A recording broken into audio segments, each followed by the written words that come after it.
बुलबुल का बच्चा Kashmiri shawl stall. यहाँ आपको मिलेगा कश्मीरी शॉल मिलेगा स्टॉल में। ये गुलमर्ग का व्यू पॉइंट है। ये डिस्ट्रिक्ट बारामूला है, बहुत मशहूर जगह है गुलमर्ग का। अगर आपको यहाँ शॉल लेना है स्टॉल लेना वो भी मिलेगा। यहाँ टूरिस्ट आता है दिल्ली से, मुंबई से, गुजरात से, आसाम से, हरियाणा से। ये जन्नत बेनज़ीर है।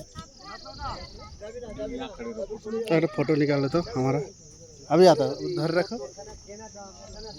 वो साइड है ना, ये वीडियो चलता है। वो साइड के लाओ अच्छे से। ए कचो, ए ताके पाठाओ, कचो के पाठाओ, वीडियो होच्छे, कचो के पाठाओ। आओ अंकल जी वीडियो कर रहे हैं। वीडियो होच्छे काका बहुत बढ़िया है। না না কত তো যাবে না, পড়ে যাবে। দিদু না দিকে তাকা আবার ওই তাকাও अंकल जी। আবার সে টানলে যে যায় না জানো তো, তার দিয়ে দেবা।